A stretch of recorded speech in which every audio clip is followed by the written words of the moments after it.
Hi everyone. The story for today is an all-time favorite among my students. I really hope that all of you will enjoy it as well.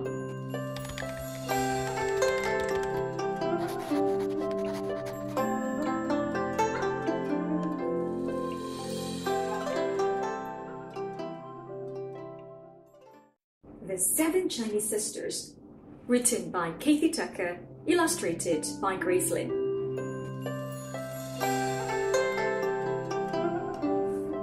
Once upon a time, there were 7 Chinese sisters who lived together and took care of each other.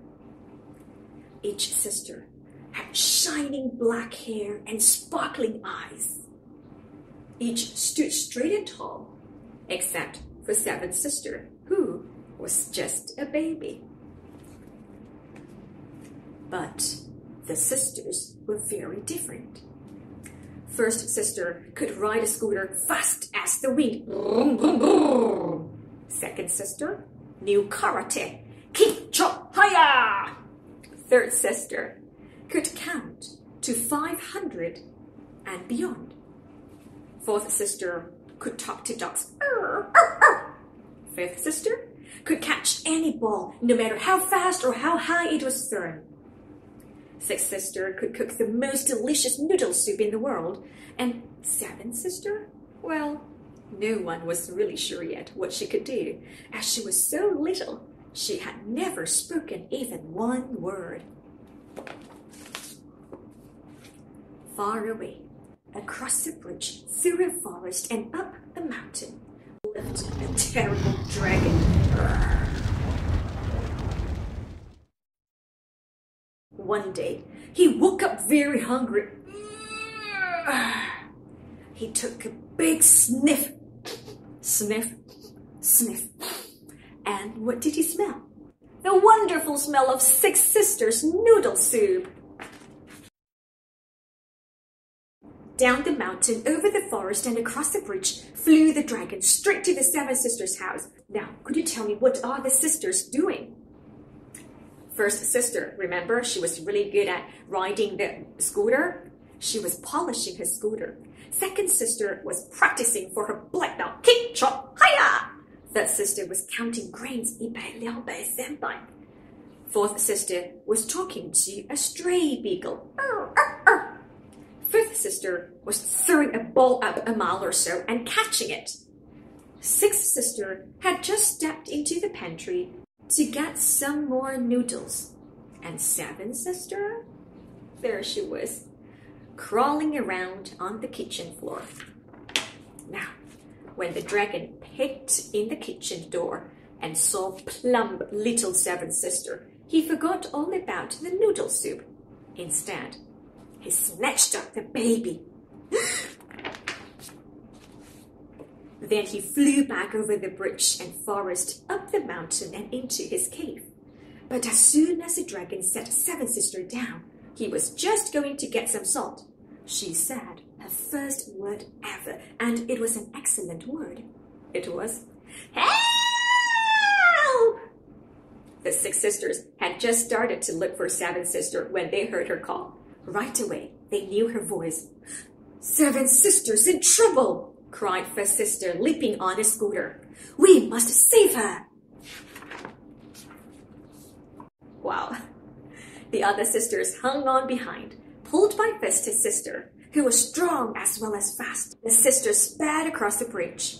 Beyond was a deep forest, filled with many trees, so many, third sister counted them by twos.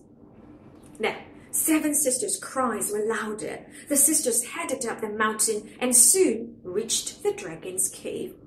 Help! Help! Help! They could smell smoke and hear the most awful roars. Fourth sister listened carefully.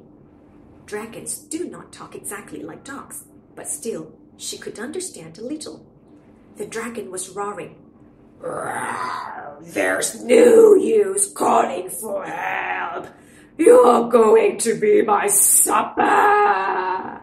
And suddenly, 7th sister shouted her second word ever, which was, "No! If you her out, sir.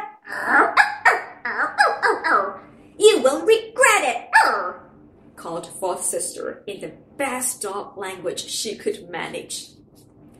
The dragon stopped roaring. What was that girl yelling? All he could understand was, "Bring her out, sir!" But no one had ever tried to talk to him before, and he was so curious, he picked up seventh sister and rushed outside. Second sister stepped forward.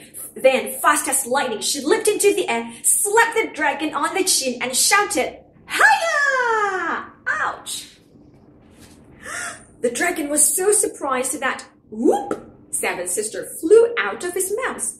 Back, back, back ran fifth sister. Back, back, back, and reaching up, up, up. She caught seventh sister neatly, like a fly ball. When the dragon saw that his dinner was gone, he fell to the ground, sobbing.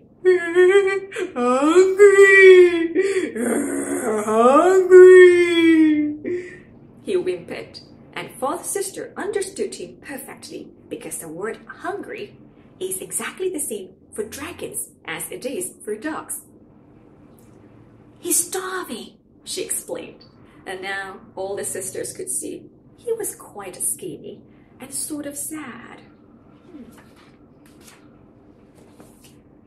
"Tomorrow, sixth sister can bring him some soup," first sister said. "But we've got to get seventh sister home. She's all worn out, and she needs a diaper changed." "Sisters, go home!" cried baby seventh sister, who was learning to talk very quickly now. First sister put seventh sister on her back and hopped on her scooter. The other sisters hung on behind, and they whizzed fast as the wind down the mountain. But when they reached the forest, first sister stopped. Now that they didn't have seven sisters' cries to guide them, how could they find their way through all these trees? "Don't worry," said third sister. "I counted the trees when we came. We must go past 500.